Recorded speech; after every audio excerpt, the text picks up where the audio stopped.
नमस्कार दोस्तों, स्वागत है आप सभी का दक्षिण कौशल आईएएस के इस ऑनलाइन प्लेटफॉर्म पर। जैसा कि आपकी सीजीपीएससी की परीक्षाएं नज़दीक आ रही हैं, जो कि नेक्स्ट मंथ ही है, तो उम्मीद है कि आपकी तैयारी अच्छी चल रही है उस परीक्षा को लेकर। तो अभी जो रिसेंटली रिपोर्ट्स आई हैं, भले ही आपकी औद्योगिक नीति हो, जो भी राज्य सरकार की है, फिर वो वन स्थिति रिपोर्ट हो, जो भी केंद्र सरकार द्वारा बाय एनुअल यानी 2 सालों में पब्लिश की जाती है।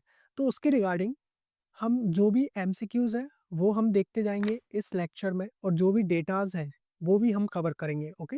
और साथ में जो भी आर्थिक सर्वेक्षण है, 2023-24 का जो भी अब आर्थिक सर्वेक्षण आया है, तो उसके रिलेटेड जो भी डेटा है और उस डेटा से क्या-क्या एमसीक्यूज़ निकल सकते हैं, जो कि आपकी परीक्षा के लिए इम्पोर्टेंट हो, ओके? तो वो हम इस लेक्चर में कवर करेंगे। तो स्टार्ट करते हैं हम अपनी आज की क्लास। तो देखो, आज का जो फर्स्ट क्वेश्चन है, वो है आर्थिक सर्वेक्षण 2023-24 के अनुसार राज्य की विकास दर के विषय में। तो देखो, राज्य की विकास दर यानी यहाँ पर ये जीएसडीपी के बारे में बात कर रहा है, जो भी राज्य की ग्रोथ रेट है, ओके? जीडीपी की बात कर रहा है। तो क्या बोल रहा है कि राज्य की विकास दर 6.56% दर्ज की गई है। दूसरा है, इस विकास दर में 2022-23 के मुकाबले वृद्धि दर्ज की गई है। सर्वाधिक वृद्धि द्वितीयक क्षेत्र से हुई है। तथा 5 वर्षों में सर्वाधिक वृद्धि 2020-21 में हुई। तो देखो, ये जो डेटा है, अगर आप पीवाईक्यूज़ देखेंगे, जो भी इकोनॉमिक सर्वे से आए पीवाईक्यूज़, तो वहाँ पर जो क्वेश्चन है वो बिल्कुल सीधा नहीं आया है क्वेश्चन। जो डेटा है जो पीएससी जो भी पेपर सेट करते हैं, उन्होंने डेटा को ट्विस्ट किया है। डेटा को एक्सचेंज किया है एक दूसरे के साथ, ठीक है? तो इस तरह से क्वेश्चन पीएससी पूछता है। तो देखो क्या है कि राज्य की विकास दर 6.56% दर्ज की गई, तो बिल्कुल सही है, ये राज्य की विकास दर है।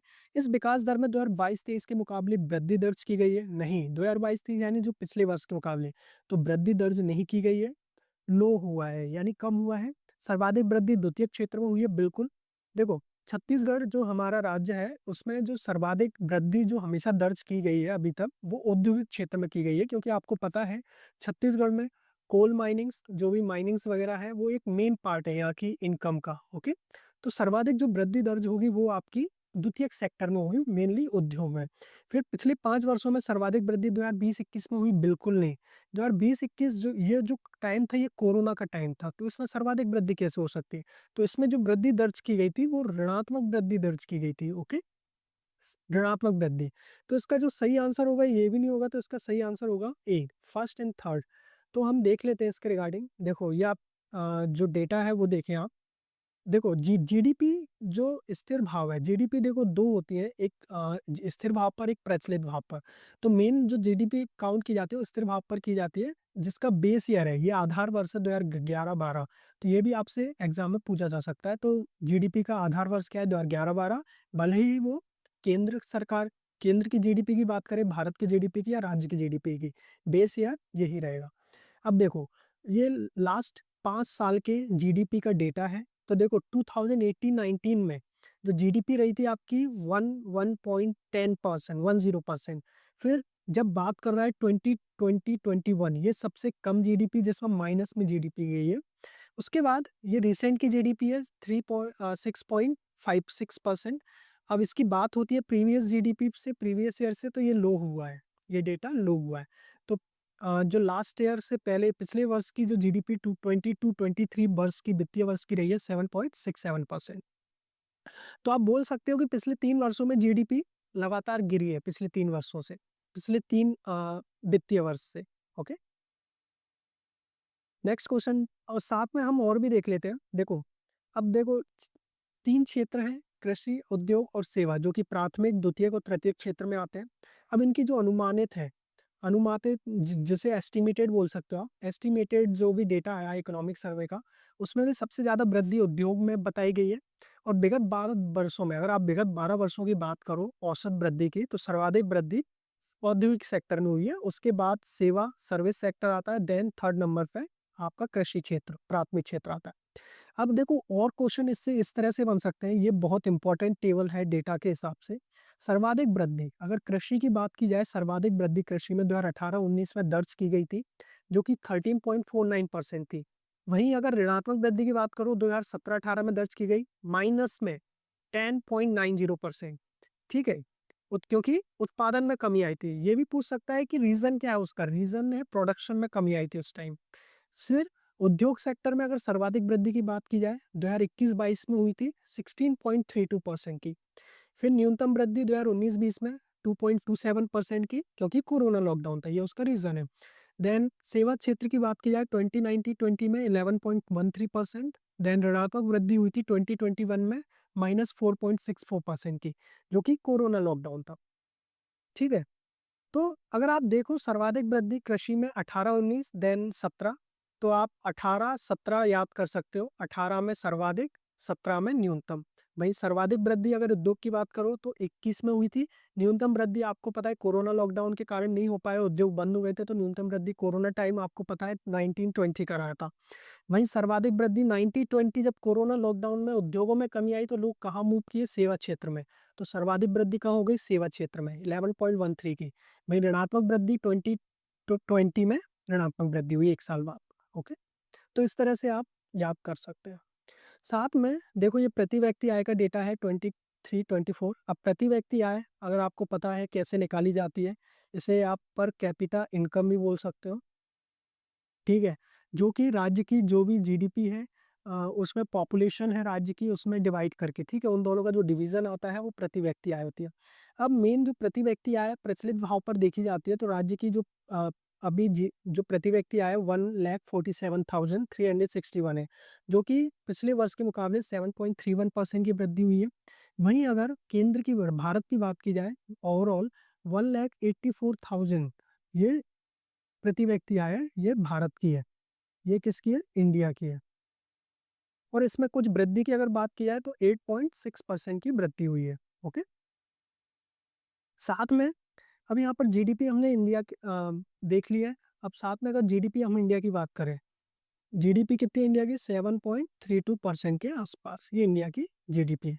तो अगर ये आता है कि क्या राज्य की जीडीपी इंडिया से ज़्यादा है, तो बिल्कुल, सॉरी, इंडिया की जीडीपी राज्य की जीडीपी के परसेंटेज से ज़्यादा है, तो बिल्कुल इंडिया की जीडीपी ज़्यादा है। ओके, और जीडीपी का अगर फॉर्मूला देखा जाए, जीडीपी का फॉर्मूला उम्मीद है कि आपने पढ़ा होगा। तो जीडीपी निकाली जाती है, कंजम्पशन होता है प्लस इन्वेस्टमेंट होता है प्लस गवर्नमेंट का एक्सपेंडिचर होता है, जो भी गवर्नमेंट एक्सपेंड करती है, प्लस अब इसमें से नेट एक्सपोर्ट की बात की जाती है। और नेट एक्सपोर्ट क्या होगा, नेट एक्सपोर्ट में आप एक्सपोर्ट माइनस इंपोर्ट, जो भी इंपोर्ट कर रहे हैं उसको माइनस कर दिया जाता है। तो इस तरह से जीडीपी काउंट की जाती है। ओके, अब नेक्स्ट क्वेश्चन की ओर मूव करते हैं। छत्तीसगढ़ के आर्थिक सर्वेक्षण 2023-24 के अनुसार छत्तीसगढ़ के सकल राज्य घरेलू उत्पाद में वर्ष 2023-24 में स्थिर मूल्यों पर कृषि, उद्योग और सेवा क्षेत्र का क्रमशः कितना योगदान रहा। देखो, टोटल योगदान तीनों का मिलाकर कितना होगा, 100%, क्योंकि जो मेन अर्थव्यवस्था के क्षेत्र बोले जाते हैं वो 5 होते, 3 होते हैं, सॉरी। लेकिन अगर आप ब्रॉड पर्सपेक्टिव में जाओ तो अर्थव्यवस्था के 5 क्षेत्रों में अर्थव्यवस्था डिवाइड की जाती है। ओके, तो मेनली अभी हम 3 ही देखते हैं। तो इसमें से 3 क्षेत्रों में से टोटल परसेंट कितना आएगा, 100। तो उनमें से हर क्षेत्र ने कितना योगदान दिया जीडीपी में 100% में से। तो हम देखो इसके रिगार्डिंग ये डेटा है, ये कंपैरिजन है छत्तीसगढ़ और भारत का। ये इंपॉर्टेंट डेटा है, मैं फिर से आपसे बोल देता हूँ। देखो, कृषि कृषि का जो योगदान रहा है वो, अगर आप छत्तीसगढ़ की बात करो 15.32%, जो ब्लू लाइन्स है वो छत्तीसगढ़। देन अगर आप ऑरेंज लाइन्स की बात करो तो भारत की है। भाई भारत का जो परसेंटेज है 14.41%। अब देखो, जैसा कि मैंने बोला कि उद्योगों का परसेंटेज सबसे ज़्यादा है छत्तीसगढ़ की जीडीपी में, तो 53.50%, मोर देन 50% जो जीडीपी का योगदान है वो उद्योग क्षेत्र से आता है। देन भारत का योगदान 30% है। देन सेवा क्षेत्र की बात की जाए तो सेवा क्षेत्र में 31.19% और वही भारत का 54.62%। अगर ये आता है कि भारत का सेवा क्षेत्र, भारत की जीडीपी का मोर देन 50% योगदान सेवा क्षेत्र में है, तो ये सही होगा। वहीं छत्तीसगढ़ जीडीपी का मोर देन 50% योगदान ये उद्योग क्षेत्र में है, तो ये सही हो गया। ओके, तो सबसे पहले अगर छत्तीसगढ़ की बात की जाए तो फर्स्ट पे उद्योग क्षेत्र, देन सेकंड पे सेवा क्षेत्र आता है, तृतीय क्षेत्र, देन थर्ड पे ये आता है। भाई अगर भारत की बात की जाए, भारत में सेवा क्षेत्र फर्स्ट है, देन आपका उद्योग क्षेत्र, देन जो प्राइमरी सेक्टर है कृषि वो थर्ड नंबर पे आता है। ओके, अब नेक्स्ट क्वेश्चन की ओर मूव करते हैं। छत्तीसगढ़ का जो आर्थिक सर्वेक्षण है 2023-24 के अनुसार निम्नलिखित जिलों को लिंगानुपात के संदर्भ में घटते क्रम में सजा है। तो देखो लिंगानुपात की बात कर रहा है। लिंगानुपात क्या होता है कि प्रत्येक 1000 मेल्स पर कितनी महिलाएं, मेल्स पर कितनी फीमेल्स हैं, ओके, प्रति 1000 पर। तो प्रति 1000 की बात होती है यहाँ पर। तो लिंगानुपात के संदर्भ में घटते क्रम में बताना है, यानी बड़े से जिस जहाँ पर सबसे ज्यादा है वहां से सबसे कम पर बताना है, ठीक है। तो देखो ये है लिंगानुपात। 1 मार्च 2024 की ये स्थिति है, नेशनल पॉपुलेशन डेटा है ये, ओके। तो उसके अनुसार तो छत्तीसगढ़ का लिंगानुपात सेक्स रेशो, ये 2011 जनसंख्या का डेटा नहीं है, ये 1 मार्च 2024 की स्थिति है, नेशनल पॉपुलेशन कमीशन का डेटा है, ओके। तो कोंडागांव सर्वाधिक है छत्तीसगढ़ में। वहीं अगर न्यूनतम की बात करें तो जांजगीर चांपा न्यूनतम है, ओके। इसमें 964 महिलाएं हैं प्रति 1000 पुरुषों पर। वही अगर कोंडागांव की बात करें तो 1048 महिलाएं हैं प्रति 1000 मेल्स पर। तो यहाँ पर सबसे ज्यादा है कोंडागांव, वहीं जांजगीर चांपा में सबसे लोएस्ट है, ठीक है। फिर बालोद हो गया, दंतेवाड़ा, बस्तर, गरियाबंद, ये टॉप 5 है। ये नीचे से लोएस्ट 5 है, ओके। जांजगीर चांपा, मुंगेली, बिलासपुर, बीजापुर और कोरबा। तो राज्य के कुल 33 जिले ऐसे हैं जिनमें 13 जिलों, राज्य के कुल कितने जिले हैं, 33 जिले, जिनमें से 13 जिलों का लिंगानुपात 1000 अथवा 1000 से अधिक है। कितने, 13 जिलों का। और जो 20 जिले ऐसे हैं जिनका लिंगानुपात 1000 से कम है, ठीक है। तो इसका जो सही आंसर होगा वो क्या होगा, कोंडागांव, बालोद, दंतेवाड़ा एंड बस्तर, ये घटते क्रम में, ओके। तो देखो यही जब आप 1 मार्च 2021 की 1 मार्च 2024 की जब आप स्थिति देखते हैं, वही डेटा नेशनल पॉपुलेशन कमीशन का, तो जनसंख्या के मुकाबले देखते हैं कहाँ पर किसकी जनसंख्या ज़्यादा है छत्तीसगढ़ में, जनसंख्या का वितरण। तो रायपुर फर्स्ट है, देन बिलासपुर, देन दुर्ग, देन बलौदाबाजार, देन कोरबा। भाई अगर न्यूनतम जनसंख्या की बात करें तो नारायणपुर सबसे लोएस्ट जनसंख्या वाला जिला है।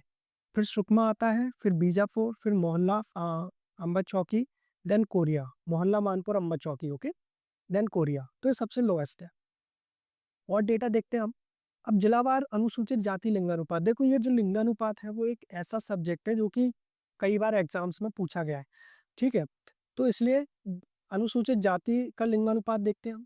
सर्वाधिक बस्तर में अनुसूचित जाति है, सर्वाधिक कहाँ पर है ये पूछा जा सकता है, सर्वाधिक जनजाति लिंगानुपात कहाँ पे है, तो बस्तर में है।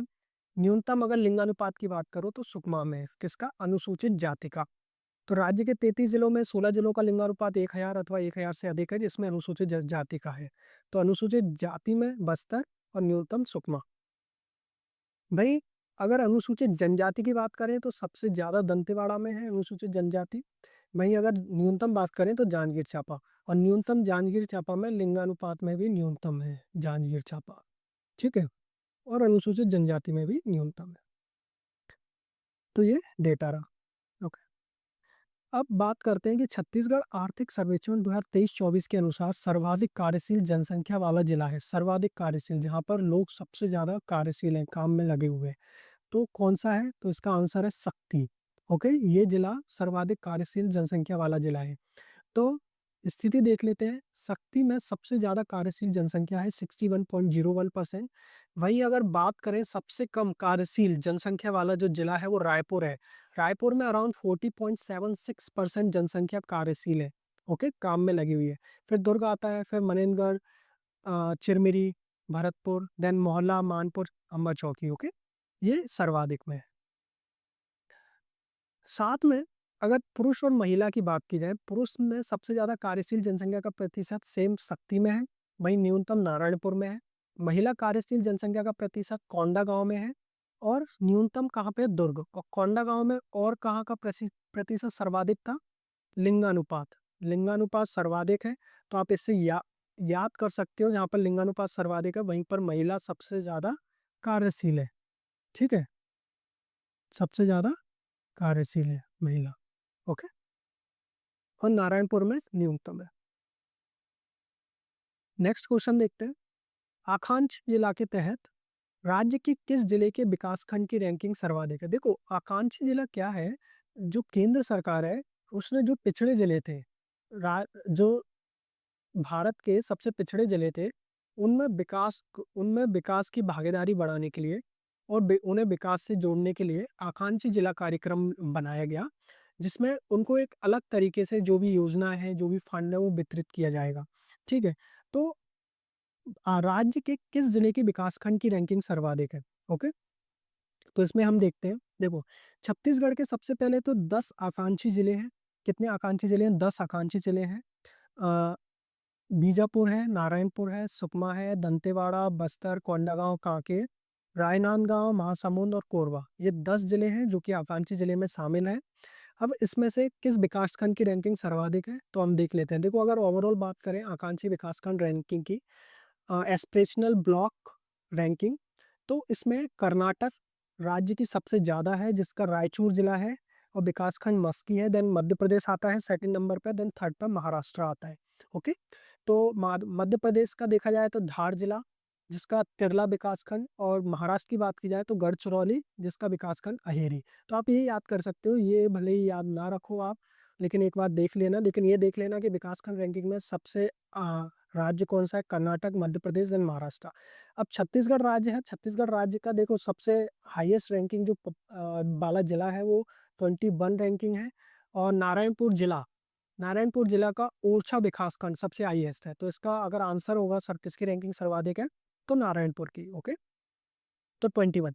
साथ में कौन कौन से विकासखंड की, देखो, गरियाबंद है, कोरबा है, पोड़ी उपरोबा, देन कोरबा ही विकासखंड है, देन मोहला, मानपुर, अंबागढ़ चौकी, गरियाबंद और महासमुंद, पिथौरा। ठीक है, ये विकासखंड है और इनकी रैंकिंग है।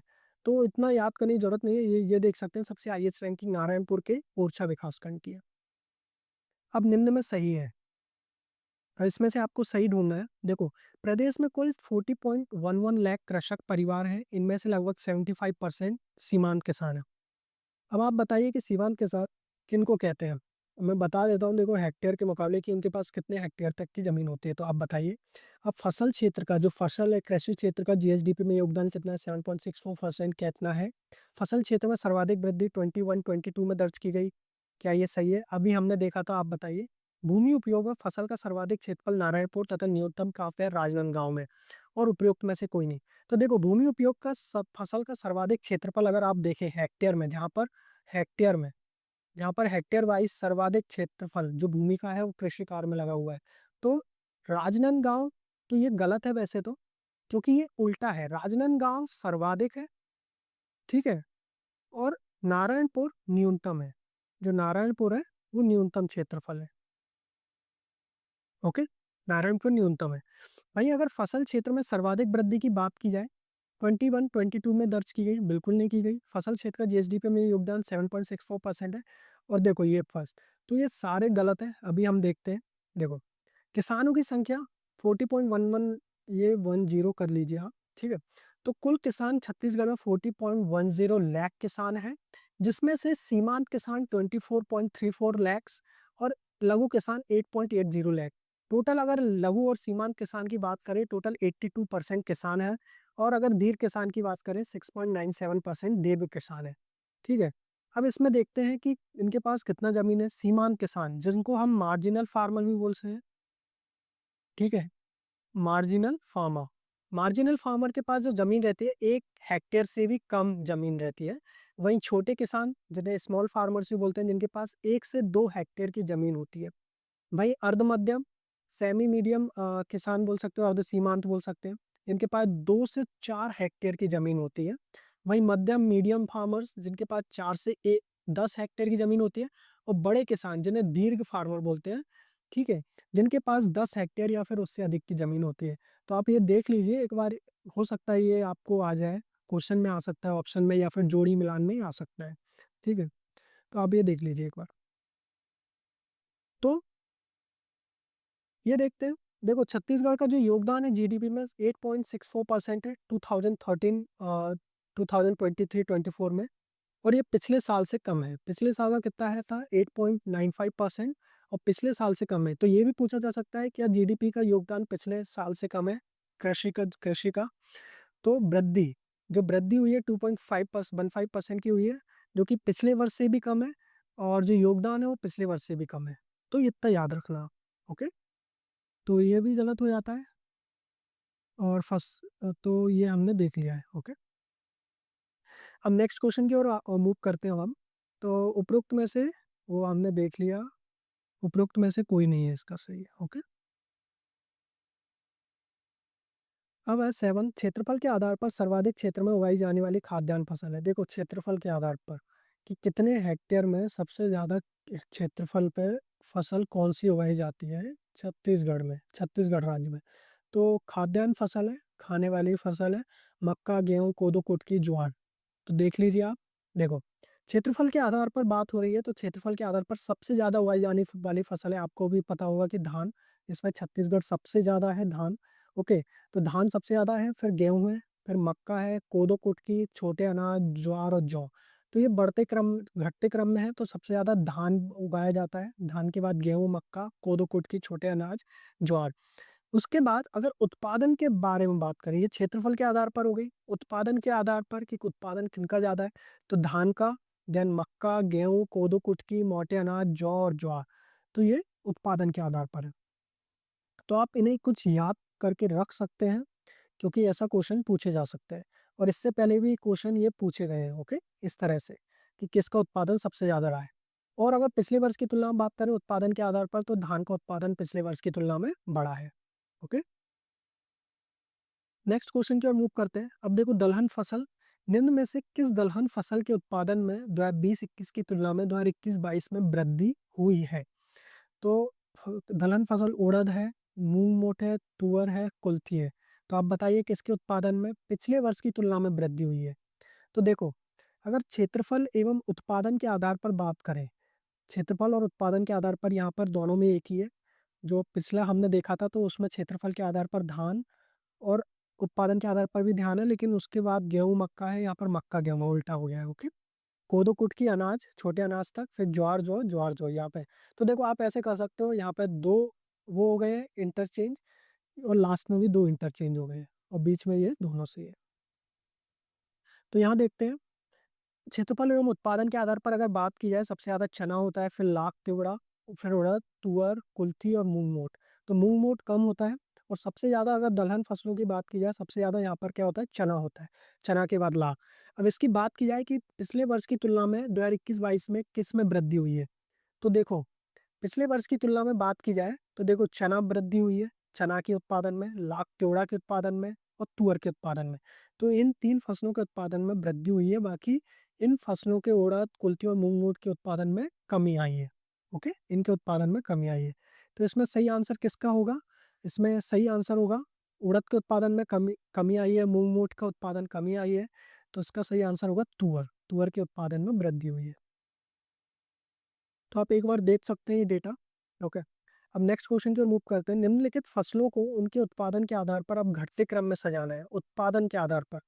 तो सबसे ज्यादा उत्पादन किसका होता है, फिर उससे कम, फिर उससे कम। तो देखो राई, सरसों, सोयाबीन, राम तेल, मूंगफली। तो हम देख लेते हैं। देखो क्षेत्रफल के आधार पर अब इनमें भी देख लेते हैं सबसे ज्यादा उगाई जाने वाली फसल कौन सी है। क्षेत्रफल के आधार पर अगर हम बात करें, क्षेत्रफल के आधार पर देखो सबसे ज्यादा राई, सरसों उगाया जाता है, फिर सोयाबीन, राम तेल, मूंगफली तेल, फिर अलसी। अगर उत्पादन की बात करें, उत्पादन के आधार पर सबसे ज्यादा किसका उत्पादन होता है तिलहन फसलों में, तो मूंगफली का उत्पादन सबसे ज्यादा होता है, फिर सोयाबीन, राई, सरसों। अब देखो राई, सरसों सबसे ज्यादा उगाई जाती है, लेकिन उत्पादन उसका तीसरे नंबर पे है, मूंगफली, सोयाबीन के बाद। और मूंगफली अगर क्षेत्रफल के आधार पर देखी जाए तो फोर्थ नंबर पे आती है।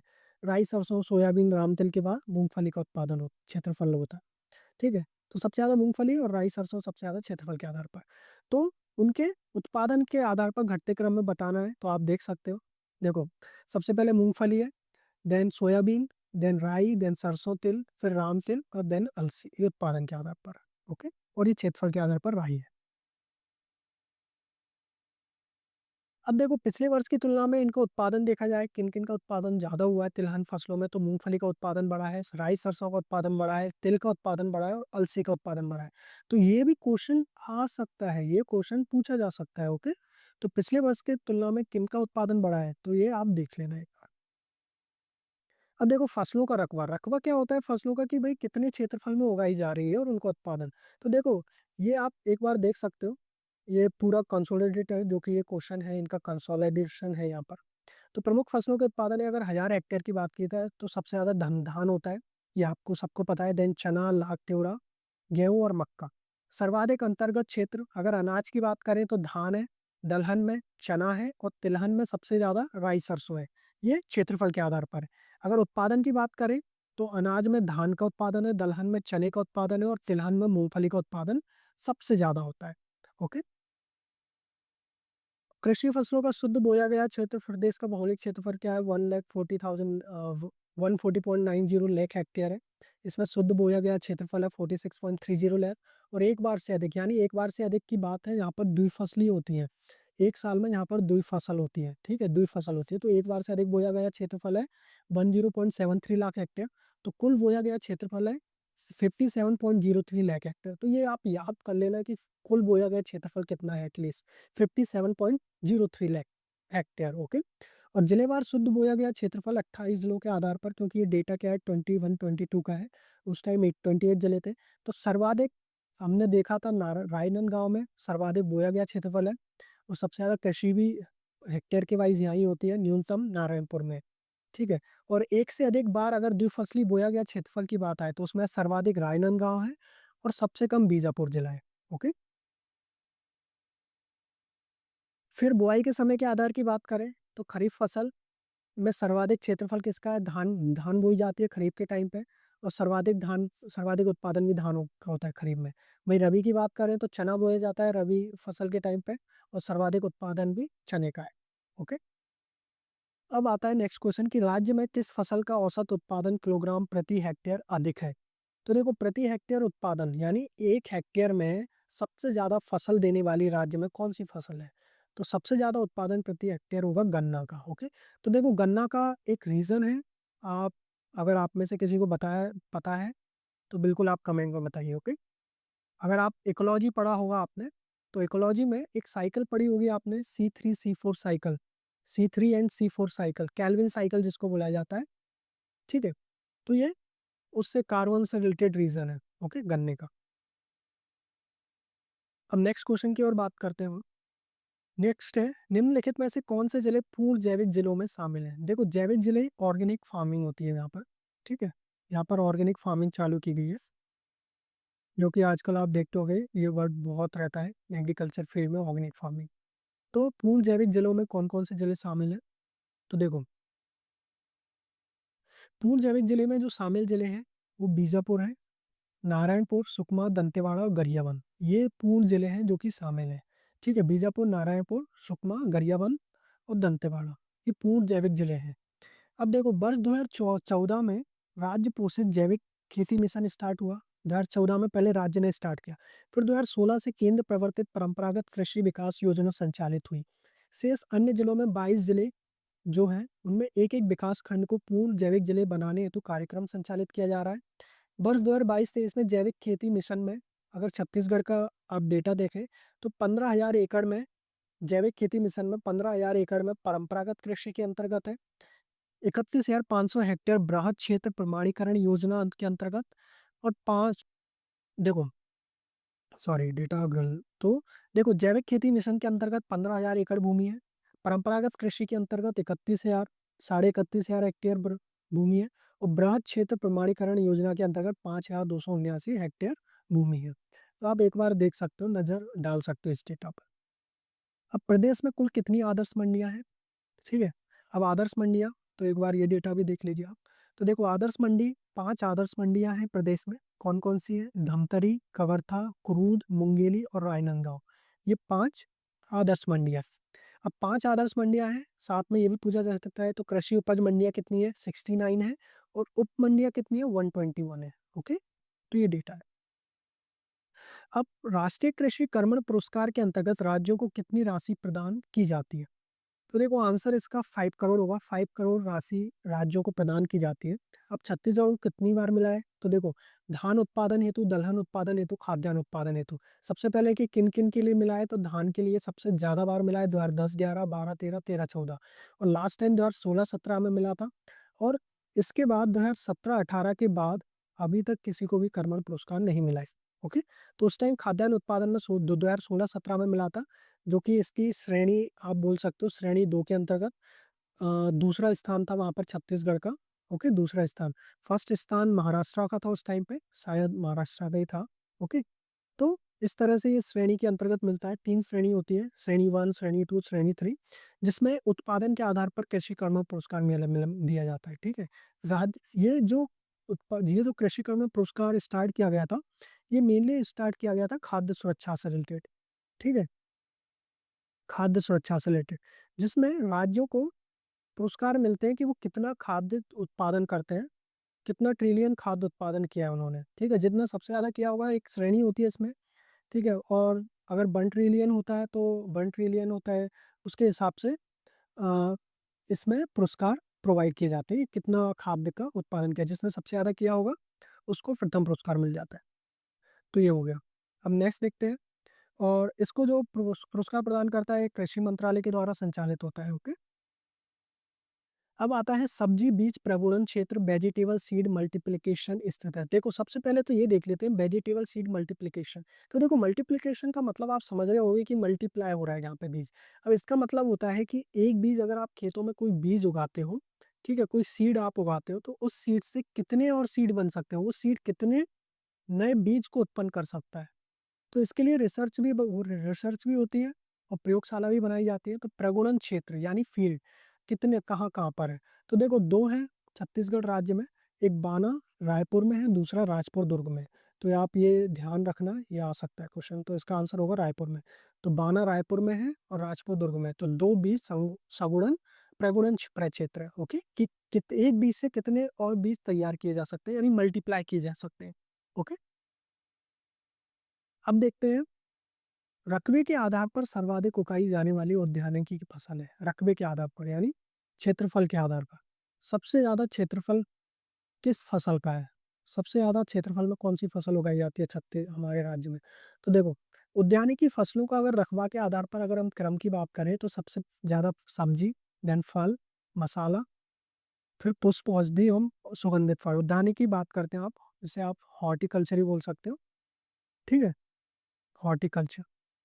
तो सब्जी, फल, मसाला, तो देखो इसका जो सही आंसर होगा, वो होगा सब्जी, फल, मसाला, ओके? तो फल, क्योंकि सब्जी है नहीं, तो इन सब में कौन सबसे ज़्यादा है? फल है। तो सब्जी, फल, मसाला आप ऐसे याद करते हो, सब्जी, फल, मसाला, ओके?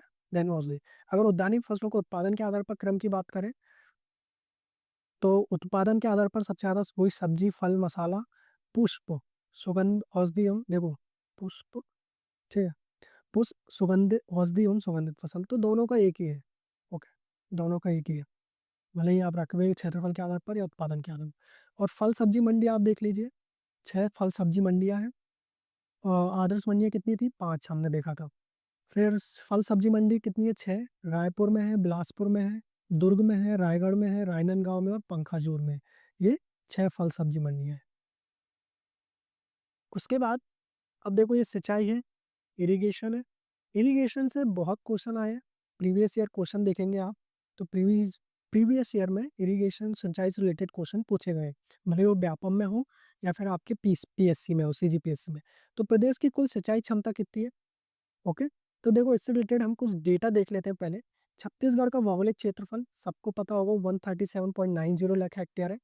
फिर प्रदेश की कुल सिंचाई क्षमता मार्च 2023 तक कितनी है? 21.52 लाख हेक्टेयर। ये इंपॉर्टेंट डेटा है, ओके? ये इंपॉर्टेंट डेटा है कि अभी करंट में सिंचाई क्षमता कितनी है। फिर राज्य निर्माण के समय कितनी थी? 8.24 लाख हेक्टेयर थी। और कुल सिंचाई का प्रतिशत कितना है? प्रदेश का कुल सिंचाई का प्रतिशत 38.84%, ओके? 38 पॉइंट। राज्य निर्माण के पश्चात कितनी बढ़ी है? 8.24%, ये बढ़ी है राज्य निर्माण के पश्चात। और राज्य गठन के समय कितनी थी? 13.28 लाख, ओके? हमने 8.24 लाख बढ़ाई है, तब जाके अभी 21.52 लाख हेक्टेयर हुई है। और कुल सिंचाई का अगर प्रतिशत बात किया जाए, तो 38.84% राज्य का ये सिंचित है, ओके? तो इसका सही आंसर कितना होगा? 21.52 लाख हेक्टेयर में सिंचाई है। ये सिंचाई का डेटा हो गया। इसके बाद नेक्स्ट क्वेश्चन की ओर मूव करते हैं। क्षेत्रफल व प्रतिशत की दृष्टि से राज्य का सर्वाधिक सिंचित जिला कौन सा है? सबसे ज्यादा सिंचित जिला कौन सा है? तो देखो, ये कुछ डेटा है। समस्त साधनों के अनुसार सिंचित क्षेत्र 2021-22 का डेटा है।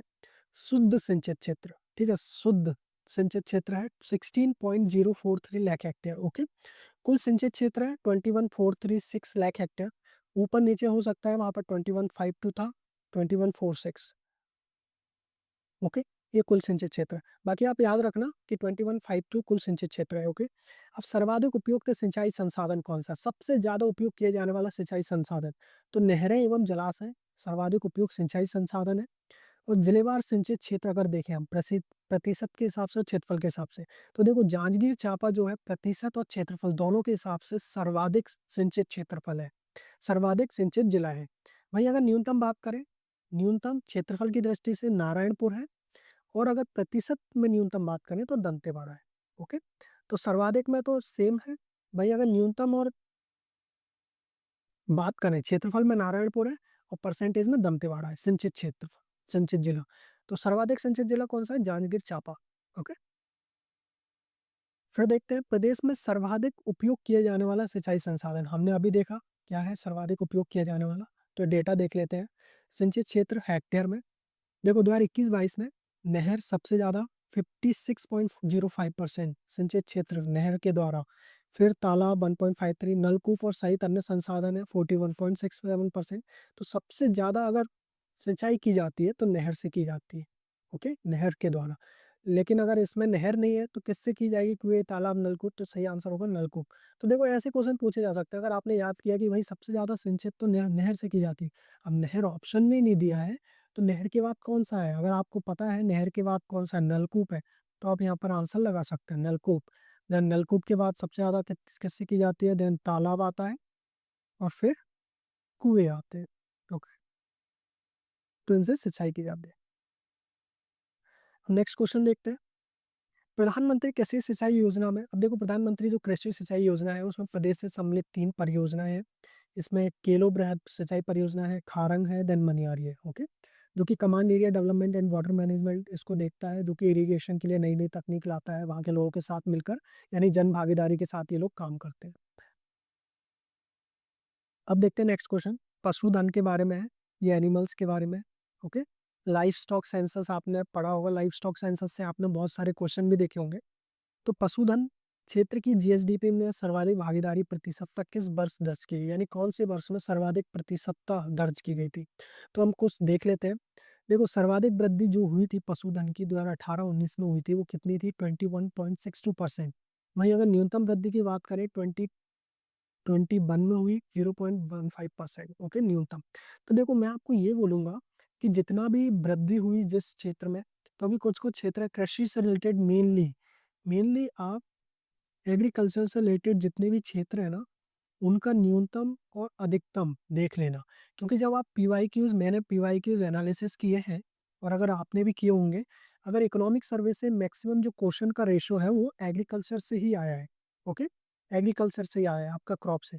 तो उसी के रिगार्डिंग जो भी क्वेश्चन आए हैं उसी से रिलेटेड हमने ये क्वेश्चन डिजाइन किया। ओके, नेक्स्ट क्वेश्चन देखते हैं।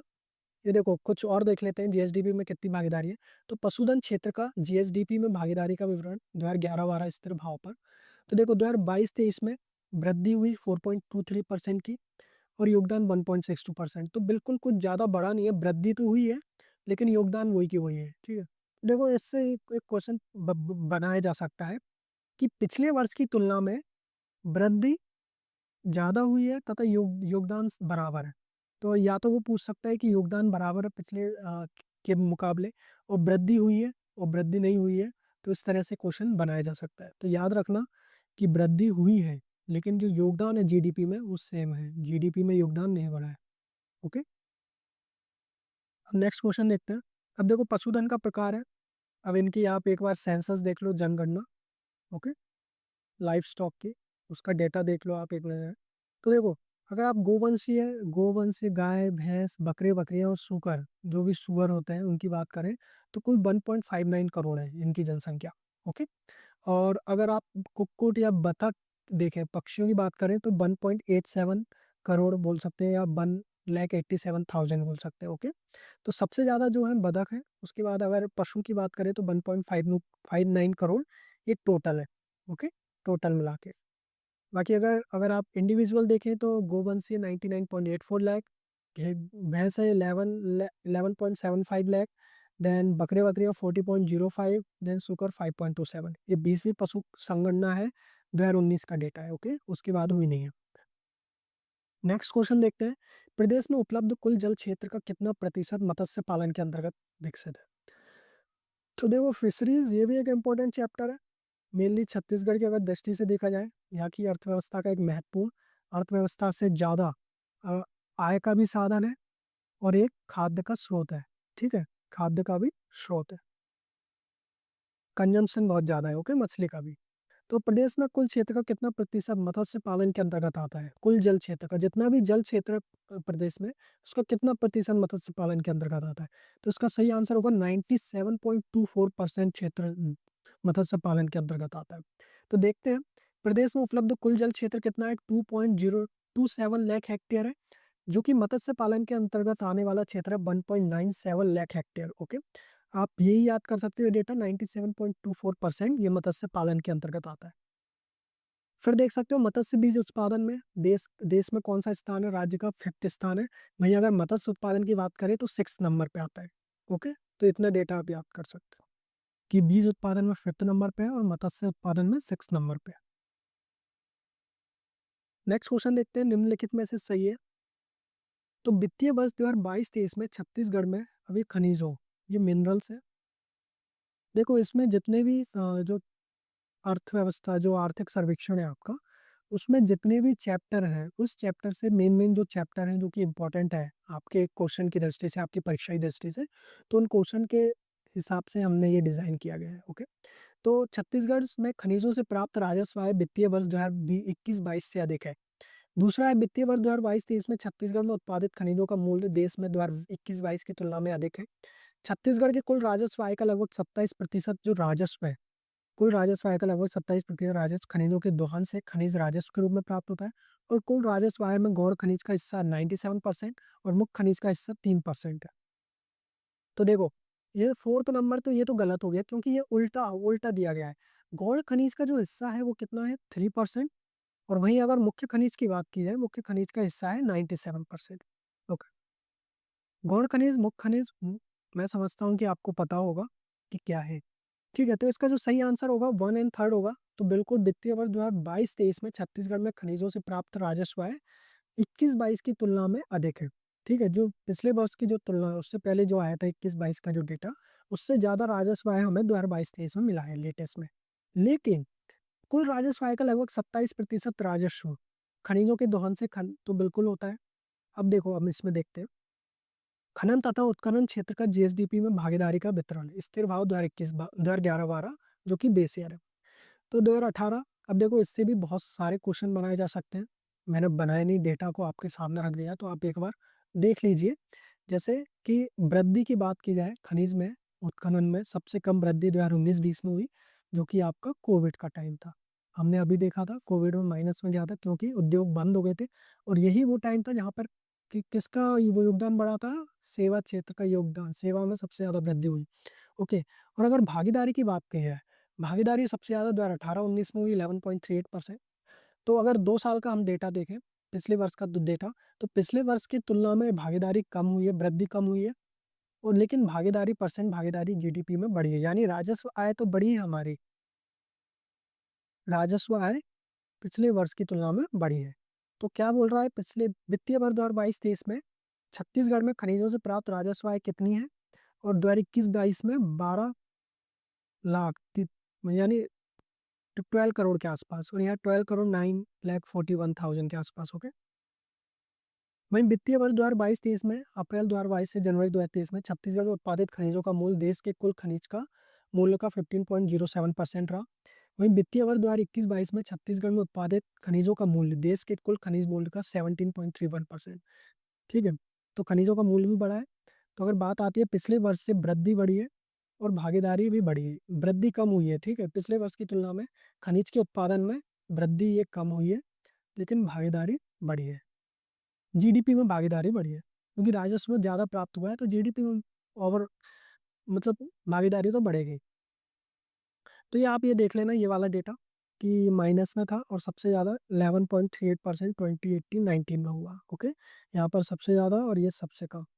और अगर भागीदारी की और अगर वृद्धि की बात की जाए, सबसे ज़्यादा 2022-23 में वृद्धि हुई, और इसमें सबसे कम जो हुआ 11.38%, अगर आप देखें तो 10%, ये यहाँ पे हुआ। ओके।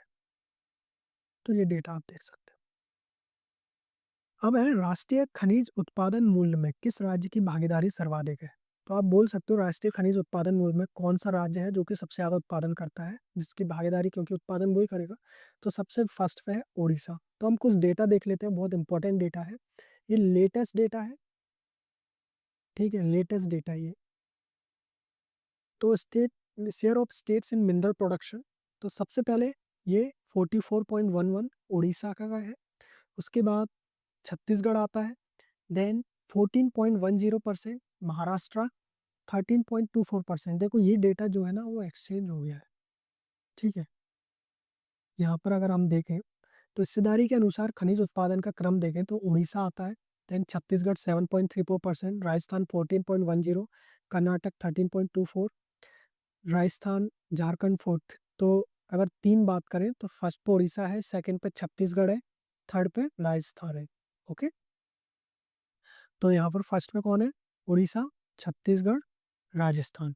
ओके, तो उड़ीसा, छत्तीसगढ़, ये राजस्थान का डेटा है। ओके, कर्नाटक फोर्थ नंबर पे है। तो आप यहाँ पे देख लेना राजस्थान का डेटा, ये सही डेटा है। ओके, सही डेटा है। तो ये किसका हो गया?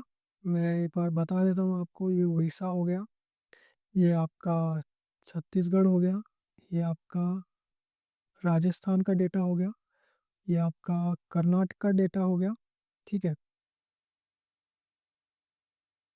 13.24% कर्नाटका में है। देन ये आपका झारखंड का डेटा, ये सही है। मध्य प्रदेश हो गया, महाराष्ट्र, महाराष्ट्र का परसेंटेज कितना है? 1.45। तो ये महाराष्ट्र है, ये महाराष्ट्र का परसेंट है। ओके, साथ में देखो भारत की अगर बात की जाए, भारत में दूसरा सबसे बड़ा एल्यूमिनियम उत्पादक है विश्व का, और तीसरा सबसे बड़ा चूना पत्थर का उत्पादक, और चौथा सबसे बड़ा लौह अयस्क का उत्पादक है भारत विश्व में।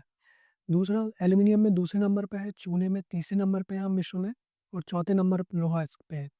और विश्व स्तर पर चीन एल्यूमिनियम, जो चीन है वो एल्यूमिनियम और चूना पत्थर का सबसे बड़ा उत्पादक है, जबकि ऑस्ट्रेलिया लौह अयस्क का सबसे बड़ा उत्पादक है। ओडिशा भारत का सबसे बड़ा एल्यूमिनियम अयस्क और लोहा अयस्क उत्पादन का राज्य है। तो सबसे ज़्यादा एल्यूमिनियम और लोहा अयस्क कहाँ पे होता है? उड़ीसा में। वहीं भारत में अगर बात की जाए चूना पत्थर की, तो राजस्थान की हिस्सेदारी सबसे अधिक है। आपको ही पता होगा अगर मार्बल की बात आती है, क्योंकि चूना पत्थर से ही बनता है, मतलब उसी से ही कंप्रेशन से बनता है, तो सबसे ज़्यादा कहाँ पे है? वहीं से आता है। तो चूना पत्थर आप ऐसे याद कर सकते हो, राजस्थान है, वहीं उड़ीसा लोहा अयस्क और एल्यूमिनियम में है। फिर ये हो गया। और खनिज उत्पादन की रिपोर्ट अगर 19 राज्यों से प्राप्त हुई है, जिनमें लगभग 97.04% खनिज का उत्पादन का बड़ा हिस्सा केवल 7 राज्यों तक ही सीमित है, और शेष 12 राज्यों की हिस्सेदारी कुल मूल्य के 3% से भी कम है। ओके, तो ये मेन डेटा ये आप याद रख सकते हो, ठीक है?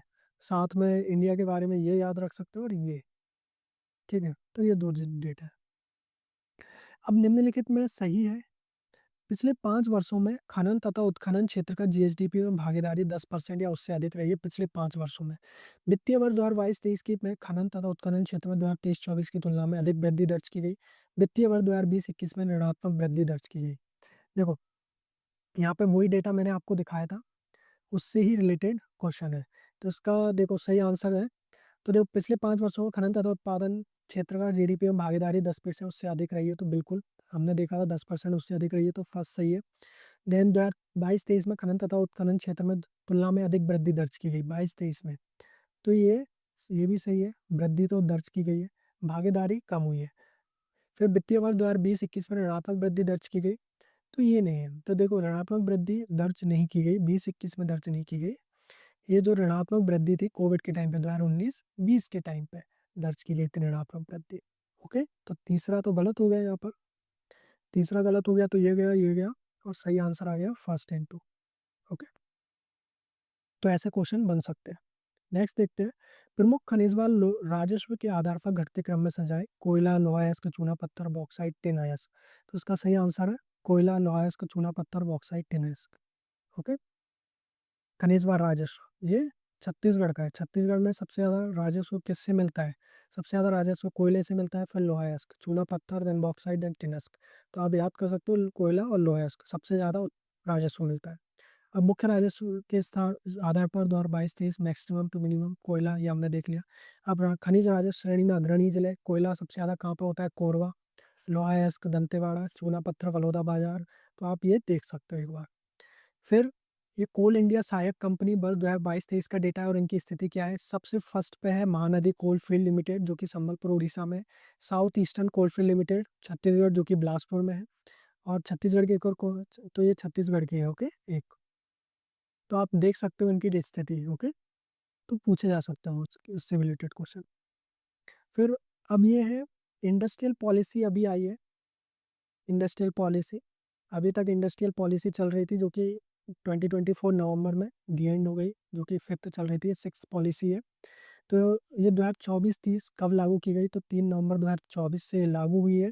और ये कब जाके ख़त्म हुई है? 31 मार्च 2030 को ये पॉलिसी लागू रहेगी, ओके।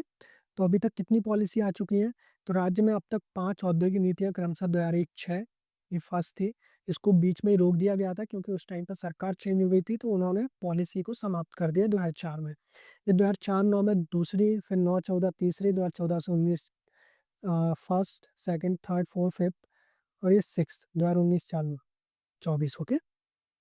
तो ये पॉलिसीज़ है। अब तक 5 औद्योगिक नीतियाँ आ चुकी हैं और ये कौन सी है? ये सिक्स्थ औद्योगिक पॉलिसी है। अब औद्योगिक विकास नीति 2024-30 के अंतर्गत कोर सेक्टर कौन-कौन से कोर सेक्टर हैं, जो कि गवर्नमेंट ने शामिल किए हैं? तो स्टील संयंत्र है, ताप विद्युत संयंत्र है, तो बिल्कुल स्टील संयंत्र है और ताप विद्युत संयंत्र है। और भी सेक्टर हम देख लेते हैं। इसमें स्टील को शामिल किया गया है, सीमेंट, एल्यूमीनियम और ताप विद्युत संयंत्र। तो ये 4 कोर सेक्टर हैं, तो क्वेश्चन पूछा जा सकता है। ओके। फिर निवेशकों का वर्गीकरण। अब औद्योगिक नीति है तो उद्योग किससे चलेंगे? निवेशक आएंगे, इन्वेस्टर्स आएंगे। तो सामान्य वर्ग के उद्यमी 7 प्रकार के अलग अलग प्रकार के निवेशक बताए गए हैं और उनके हिसाब से जो भी शर्तें हैं वो ली गई हैं, ओके। अब मेन क्वेश्चन आता है कि औद्योगिक विकास नीति 2024-30 के अनुसार निम्नलिखित में से किन्हें मान अनुदान से अधिक अनुदान देने की बात की गई है? कि किन को? देखो क्या है ना, औद्योगिक नीति में गवर्नमेंट क्या करती है कि कि लोगों को प्रोत्साहित करने के लिए कि वो राज्य में आए और उद्योग लगाएँ। उसके लिए उन्हें कुछ रियायत देती है, उन्हें कुछ छूट देती है, ओके? रियायत देती है या फिर छूट देती है उन्हें, जिससे दूसरे स्टेट से ज़्यादा, जिससे वहाँ पर वो उद्योग लगाना उनके लिए आसान हो और मतलब लोक लुभावन उनके हिसाब की नीतियाँ बनाती है। तो सेवानिवृत्त देश के अग्निवीर सैनिकों को, महिला उद्यमी को, अप्रवासी भारतीयों को, राज्य के नागरिकों को। तो हम देख सकते हैं, देखो सेवानिवृत्त देश के अग्निवीर सैनिक ये भी नहीं है, महिला उद्यमी भी नहीं है, राज्य के नागरिक नहीं है, अप्रवासी भारतीयों को। अब देखो इसमें महिला उद्यमी है लेकिन कौन-सी है? तो राज्य की महिला उद्यमियों की बात की गई है इसमें। भारतीय सेना से सेवानिवृत्त केवल राज्य के सैनिक, अग्निवीर सैनिकों की बात है केवल राज्य के अग्निवीर सैनिक। नक्सलवाद से प्रभावित व्यक्ति, परिवार एवं निःशक्तजनों की बात की गई है।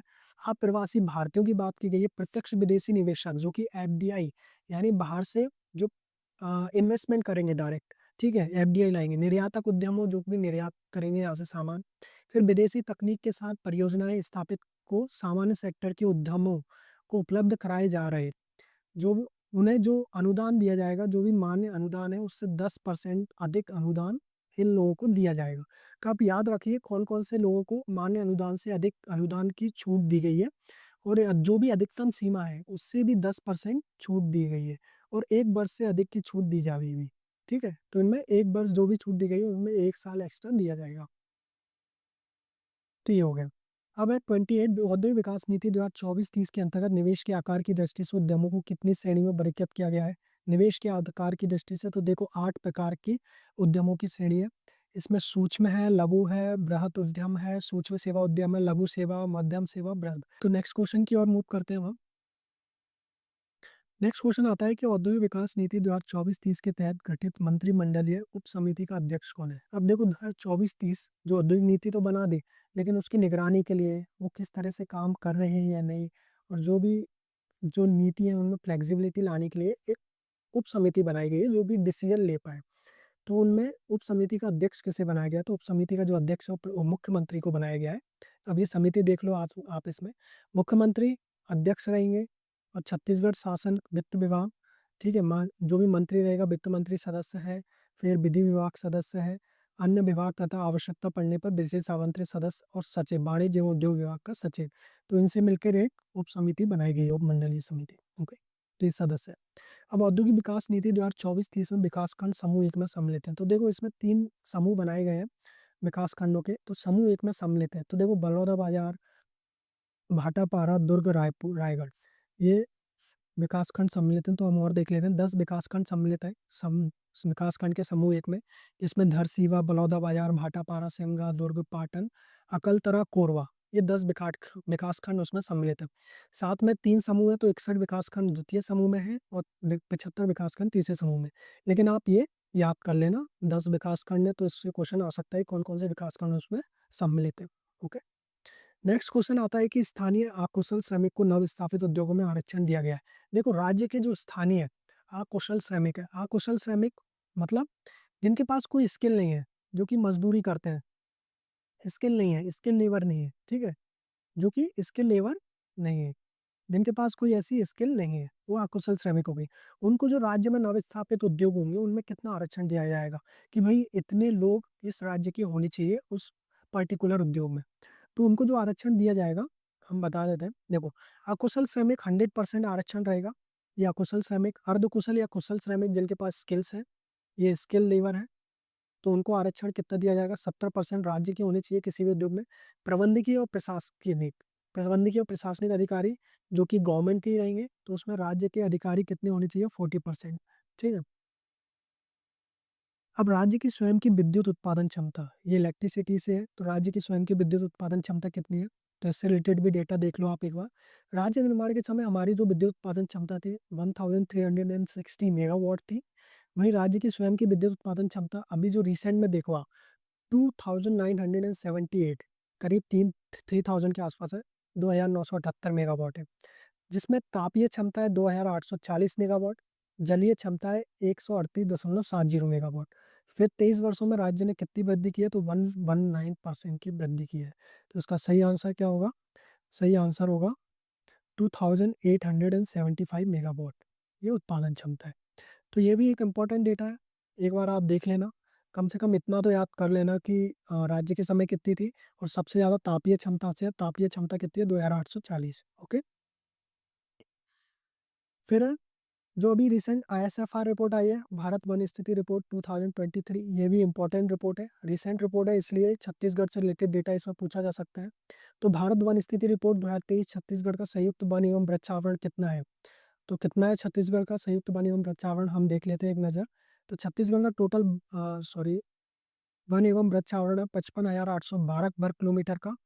तो अगर वन क्षेत्र की बात की जाए, वन क्षेत्र मतलब फॉरेस्ट कवर, फॉरेस्ट एरिया है, ठीक है। तो फॉरेस्ट एरिया की अगर हम बात करें, तो फॉरेस्ट एरिया में 94.75% की किलोमीटर की वृद्धि हुई है, जिससे इसका कुल वन क्षेत्र जो ट्री कवर है, कुल टोटल वन क्षेत्र जो फॉरेस्ट एरिया है टोटल मिला के। अब देखो, फॉरेस्ट एरिया में टोटल दो चीज़ें होती हैं, फॉरेस्ट एरिया में दो चीज़ें होती हैं, कौन कौन सी चीज़ें होती हैं, इसमें होता है फॉरेस्ट कवर, ठीक है, फॉरेस्ट कवर होता है, प्लस ट्री कवर होता है, ट्री कवर होता है, जिसमें फॉरेस्ट कवर को आप बोल सकते हो वन आवरण, ट्री कवर को बोल सकते हो आप वृक्षावरण। तो टोटल फॉरेस्ट कवर, कुल वन क्षेत्रफल, टोटल वन क्षेत्रफल कितना है, 55,811.75 वर्ग किलोमीटर, ये वन क्षेत्रफल है। वहीं अगर वन की बात करें और वृक्षावरण में टोटल कितनी वृद्धि हुई है, 684 वर्ग किलोमीटर की वृद्धि हुई है, जो सभी भारतीय राज्यों में सबसे अधिक है। तो इतनी वृद्धि हुई है। ओके, अब ये टेबल है। अब देखो, very dense forest, mid dense forest, open forest. अब देखो ये वेरी डेंस फॉरेस्ट यानी अत्यंत सघन वन, मध्यम सघन वन, ओपन खुले वन है, स्क्रब झाड़ियाँ वगैरह बोला जाता है। तो ये है। अब देखो इनका जो डिफरेंस किया जाता है ना, वो कैनोपी से किया जाता है। कैनोपी क्या होती है, आपने वृक्ष देखे होंगे किसी जंगल में, जब आपने देखा होगा दूर से, तो जो कैनोपी जो जो वृक्षों की झाड़ियाँ रहती हैं, जो घना वन रहता है, वहां पर आपको जमीन नहीं दिखेगी दूर दूर तक। तो कैनोपी इतनी बड़ी बड़ी होती है, बहुत सघन वन होते हैं। तो अगर वेरी डेंस फॉरेस्ट की बात करो, तो कैनोपी अराउंड 70% से भी ज्यादा होती है वहां पर, ठीक है। वेरी डेंस फॉरेस्ट की जो कैनोपी होगी वो ग्रेटर देन 70% होगी। वही मिड, जो मिड डेंस फॉरेस्ट की कैनोपी होगी 42 70% हो गई। ओके, वहीं अगर ओपन फॉरेस्ट की बात करें तो 40% से कम हो गई, आप बोल सकते हो 10 to 40% होती है। वहीं स्क्रब की बात करो तो 10% से भी कम इनकी कैनोपी होती है। तो ये क्या है, ये कैनोपी है। अब सबसे ज़्यादा एरिया ये भी पूछा जा सकता है किसका सबसे ज़्यादा एरिया बचा है, तो मिड डेंस फॉरेस्ट का छत्तीसगढ़ में सबसे ज़्यादा एरिया है, 23.65% है। ठीक है, उसके बाद आता है एरिया आपका ओपन फॉरेस्ट का।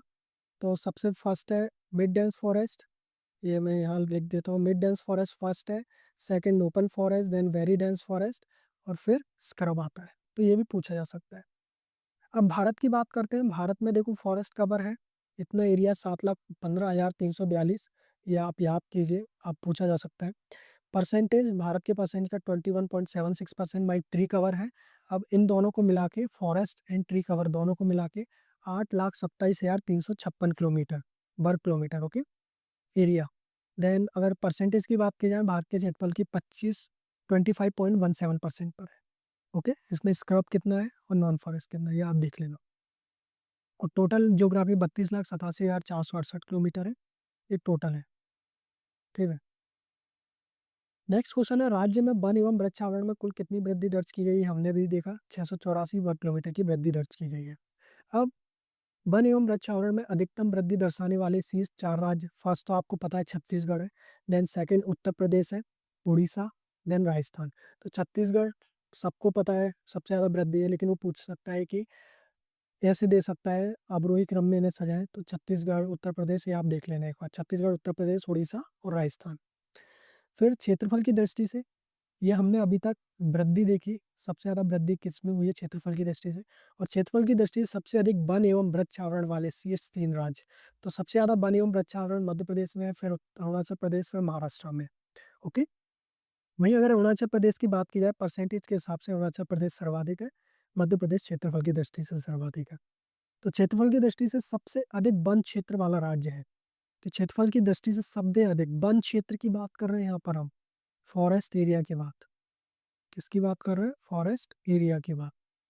और यहाँ बात किसकी हो रही थी, वन एवं वृक्षावरण की। ठीक है, तो फॉरेस्ट एरिया में हमने अभी देखा मध्य प्रदेश फर्स्ट पे है, देन अरुणाचल प्रदेश, देन छत्तीसगढ़। अगर फॉरेस्ट एरिया की बात आती है वन क्षेत्रफल की, अगर वन एवं वृक्षावरण की बात आती है तो मध्य प्रदेश, देन अरुणाचल प्रदेश, देन महाराष्ट्र है। लेकिन अगर फॉरेस्ट एरिया, मैं बता देता हूँ फिर से, फॉरेस्ट एरिया की अगर बात आती है, इसकी बात आती है, तो मध्य प्रदेश फर्स्ट पे है, अरुणाचल प्रदेश सेकंड पे है, सेम है, लेकिन थर्ड पे छत्तीसगढ़ है, यहाँ महाराष्ट्र नहीं आएगा। तो सबसे अधिक वन क्षेत्र वाला राज्य है मध्य प्रदेश फॉरेस्ट एरिया में। नेक्स्ट आता है वन आवरण। वन आवरण यानी फॉरेस्ट कवर। सबसे ज्यादा फॉरेस्ट कवर कहाँ पर है, अधिकतम वृद्धि दर्ज करने वाला राज्य कौन है फॉरेस्ट कवर में। तो देखो, फॉरेस्ट कवर में सबसे ज्यादा अगर बात की जाए, फॉरेस्ट कवर वन आवरण की बात की जाए, मैं यहाँ पर इंग्लिश में भी लिख देता हूँ ताकि आप कंफ्यूज ना हो, ये कंफ्यूजिंग है वो। तो सबसे ज़्यादा वृद्धि दर्जाने वाला जो राज्य है मिजोरम है फॉरेस्ट कवर में। ओके, तो मिजोरम है, देन गुजरात है, देन उड़ीसा है।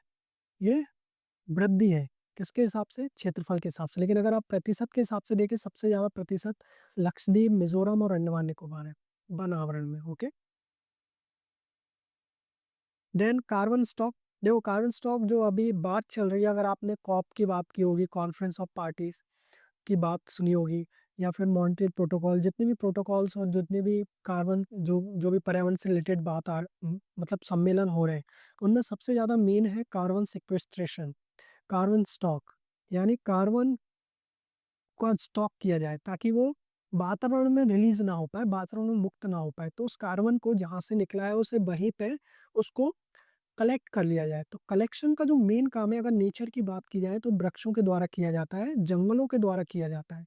क्योंकि जंगल क्या करते हैं, वो कार्बन को स्टॉक कर लेते हैं अपने अंदर, और उससे फिर वो प्रकाश संश्लेषण या फिर आप बोल सकते हो जो भी क्रिया है वो करते रहते हैं। तो राज्य में देश का कौन सा स्थान है, ठीक है।